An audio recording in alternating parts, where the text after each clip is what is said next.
नमस्कार मित्रांनो, माझं नाव संदीप कांबळे. माझं चॅनल बोलून तर बघा मध्ये मी तुमचं सगळ्यांचं स्वागत करतो. मित्रांनो, बोलून तर बघा हा एक विचारांचं देवाणघेवाण करणारा हा एक डिबेटिंग चॅनल आहे. सामान्य लोकांचे विचार महाराष्ट्रापर्यंत पोहोचावेत अशा अशा हेतूने आम्ही हा चॅनल चालू केलाय. तुम्ही आमच्या चॅनलचे कसं जोडू शकता ह्याच्याबद्दलची माहिती आम्ही व्हिडिओच्या एंडमध्ये दिली आहे, तर तुम्ही हा हा व्हिडिओ संपूर्ण बघा.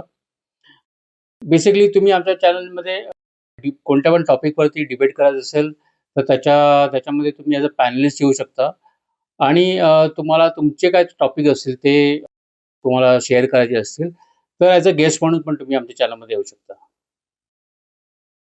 तर मित्रांनो, आजचा जो आमचा विषय आहे तो आहे की राज ठाकरे खरंच विजनरी आहेत का? मित्रांनो, राज ठाकरेची ओळख भारतामध्ये अशी झाली पाहिजे की ह्या नेत्याने भारताला आणि महाराष्ट्राला असं दाखवून दिलं की एक स्ट्रॉंग ऑपोजिशन पार्टी महाराष्ट्रामध्ये कशी असू शकते. तर स्ट्रॉंग ऑपोजिशन पार्टीचं डेफिनेशन म्हणजे काय?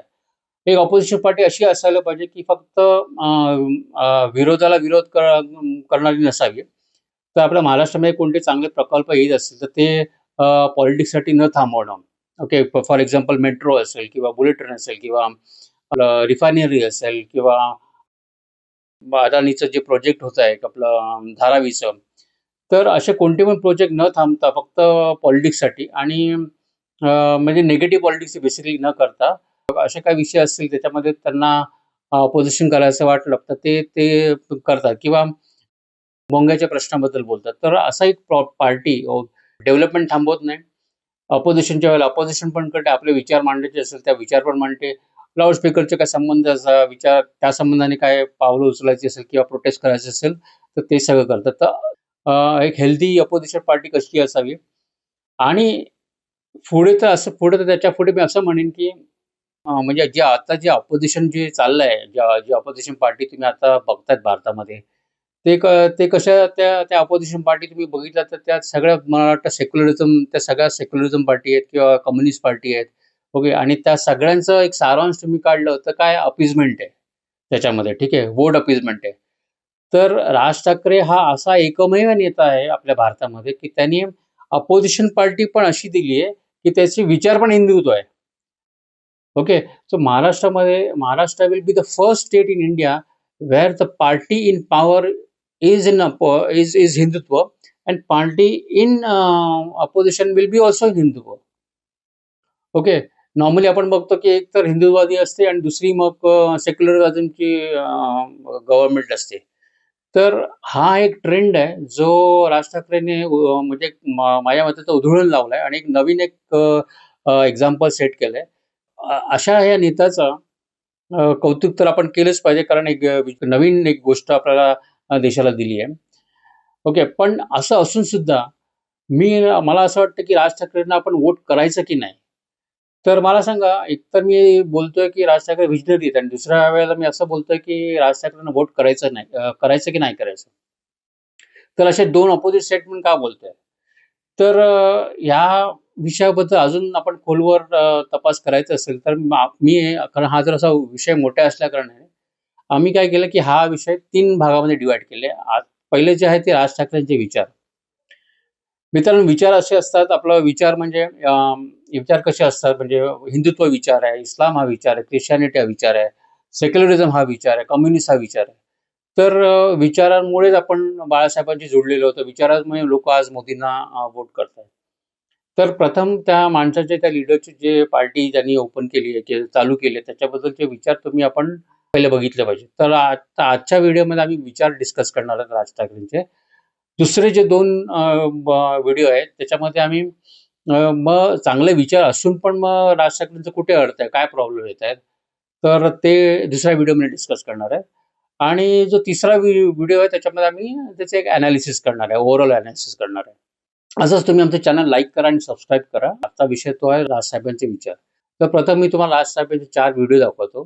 त्याच्यामध्ये राजसाहेब काय विचार त्यांचे मांडतायत आणि ते सुरुवातीला तुम्हाला जाणून घेण्याचं खूप जरुरी आहे ते. ओके, तर पहिला जो व्हिडिओ आहे तो बघा तुम्ही. जो जन्म आहे तो हा, जो तुम्हाला जन्म मिळालाय तो हाच. आणि या जन्मातली जर समजा तुम्ही प्रत्येक वेळेला 5-5 वर्ष जर या नादान लोकांच्या मागे जर तुम्ही टाकणार असाल, उपयोग काय या सगळ्या निवडणुकांचा? ओके. तर पहिल्या व्हिडिओमध्ये तुम्हाला असं दिसेल, की राज ठाकरे काय म्हणतायत, की हे जे इलेक्शनची प्रोसेस आहे, तेव्हा एकदा इलेक्शन झाल्यानंतर ओके, वोट लोकांनी दिल्यानंतर आता जी पार्टी जी पॉवरमध्ये नाही, ती पॉवरमध्ये जाते. कारण त्याला दुसऱ्या पार्टीने चीफ मिनिस्टरचं ऑफर केली. मग मग त्याच्यानंतर जे आपण जे वोट केलं त्याला काही अर्थ राहिला नाही. ओके. आणि हे काय आज होतं असं नाही, हे आधीपासूनच होतंय. तर मग आपण एक अशी सिस्टम डिव्हाईस केली त्याच्यामध्ये लोकं वोट करतात. मग वोट केल्यानंतर जी पार्टी जी हरते ती वरती जाते. नंतर मग दुसरी पार्टी येते. तर ही सिस्टम बरोबर आहेत का? तर ह्याच्यामधनं आपण मला असं वाटतं, की एक एक विजनरी नेता असं त्याला एक दुःख होऊ शकतं, की आपण हा टाईम वेस्ट होतोय लोकांचा आणि स्टेटचा आणि जे त्याचा खेळखंडोबा होतोय, तो तो थांबला पाहिजे. तर अशी एक तळमळ दाखवणारा एक जो नेता जो विजनरी असतो, तो ते अशा टाईपची तळमळ आपल्या स्टेटबद्दल दाखवू शकतो. तर हा एक त्यांचा एक गुड पॉइंट आहे. तुम्हाला असं वाटलं, की तुम्हाला हा व्हिडिओ मी दाखवू. आता तुम्हाला मी दुसरा व्हिडिओ दाखवू. सर तुमचे विचार खरंच चांगले होते. चांगल्या लोकांनी या राजकारणात यायला पाहिजे. आणि तुम्ही जे म्हणालात की तुम्ही प्रश्न विचारा. आत्ता मी जर इथे नगरसेवकांना प्रश्न विचारलं तर त्यांचेच गुंड मला आत्ता इथं मारू शकतात. मग मी काय करायचं? कोणाकडे जायचं? पोलीस पण त्यांना भेटलेले आहेत. आमच्या इथल्या ह्या एरियात आम्ही जे राहतो तिथे एक 25 कुत्री रोज सकाळ संध्याकाळ दुपार भुंकत असतात.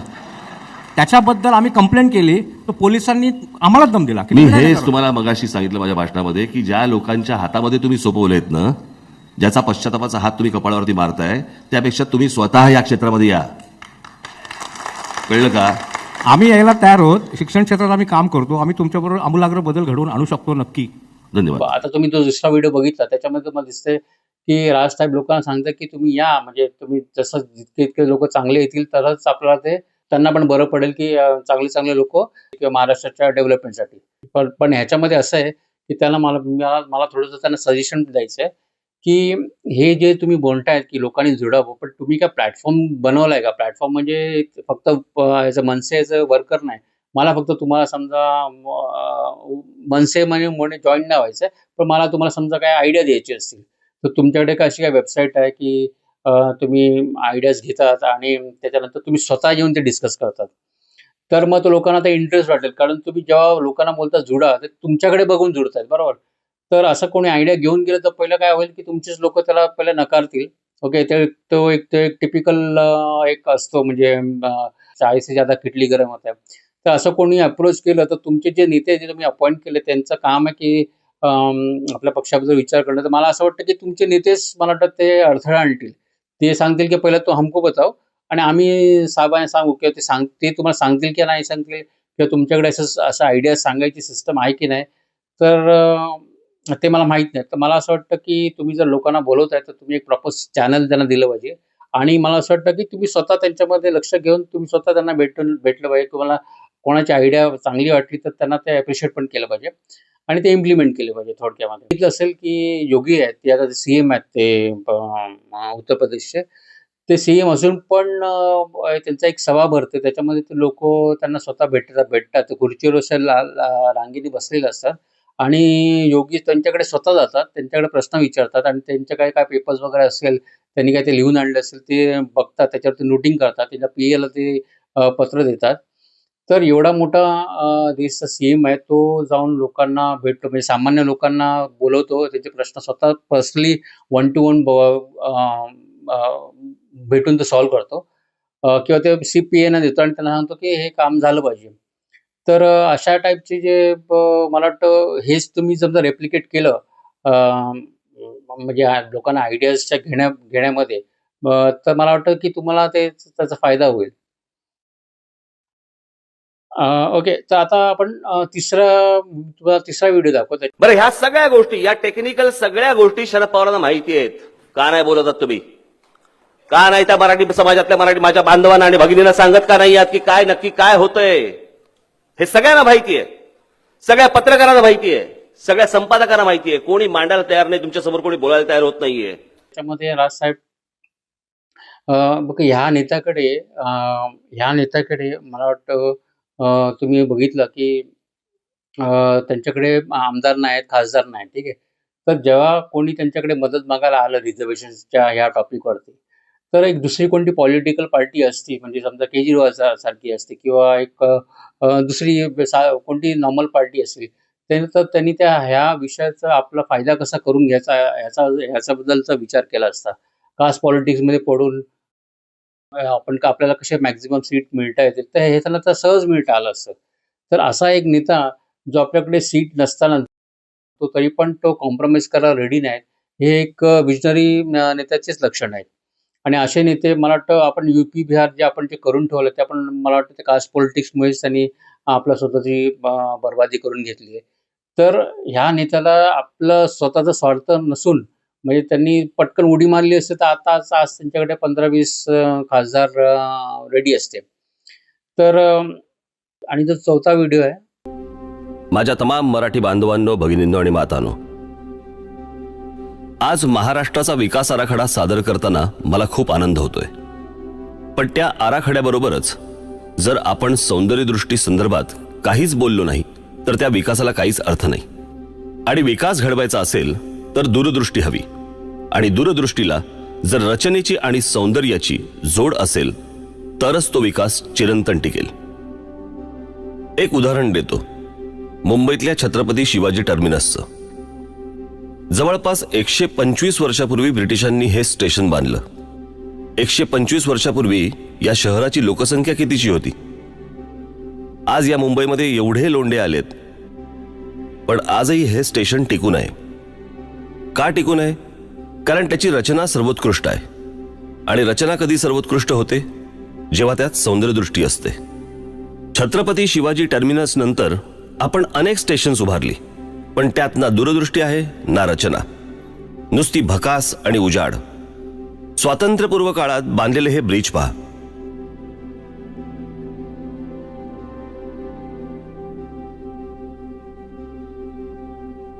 आणि आपण बांधलेले हे ब्रिज पहा. मूलभूत गरजा सोडवण्याबरोबरच पायाभूत सुविधांमध्ये सौंदर्यदृष्टी नसेल तर काय उपयोग? तर एक डिझायनिंगचा एलिमेंट, एक फ्युचर प्लॅनिंगचा एलिमेंट, एक नेचर सांभाळून ठेवण्याची जी एक आवश्यकता असते ते पण ते करायला रेडी आहे. तर असा एक ओव्हरऑल पॅकेज देणारा आणि प्लस हिंदुत्ववादी विचारांचा एक नेता. आता मला असं वाटतं की महाराष्ट्राला एक हिंदुत्ववादी स्ट्रॉंग अपोजिशन, सेन्सिबल अपोजिशन देणारा हा एक नेता आहे. ते या व्हिडिओमध्ये आपण बघितलं की राजसाहेबांचं विचार काय ते तुम्हाला मी सांगितले. ओके, तर साधारण तुम्हाला एक ओव्हरऑल व्ह्यू मिळावा म्हणून हा व्हिडिओ केला. आता जो दुसरा व्हिडिओ आहे त्याच्यामध्ये आपण असं बघणार आहोत की जर राज ठाकरे विजयी आहेत तर मग अडचण कुठे? तर ह्याच्यासाठी आम्ही दुसरा व्हिडिओ बनवला आहे, तर तो तुम्ही दुसरा व्हिडिओ बघा. स्टार्टला सांगितलं की तुम्ही आमच्या चॅनलशी कसं जोडावं. त्याच्यासाठी तुम्हाला एक डिस्क्रिप्शनमध्ये लिंक दिली आहे, त्याच्यामध्ये गुगल फॉर्म आहे. तर तुम्ही गुगल फॉर्ममध्ये तुमचे कॉन्टॅक्ट डिटेल्स भरा. ते कॉन्टॅक्ट डिटेल भरल्यामध्ये तुम्हाला कोणत्या टॉपिक्स वरती डिबेट करायचं ते तुम्ही क्लिक करा. ते क्लिक केल्याच्या नंतर तुमच्याकडे काय टॉपिक्स असतील ते तुम्हाला सांगायचे असतील लोकांना किंवा शेअर करायचे असतील तर ते तुमचे काय टॉपिक आहेत ते पण त्याच्यामध्ये मेन्शन करा. आणि साधारण तुमचा वेळ आणि टाईम आम्हाला सांगा. मग आम्ही तुम्हाला कॉन्टॅक्ट करून त्या वेळेला कसं फिजिबल आहे तसं आम्ही तुम्हाला कॉन्टॅक्ट करू. तर आता आजच्या व्हिडिओसाठी एवढंच. आपण भेटू दुसऱ्या भागामध्ये. नमस्कार.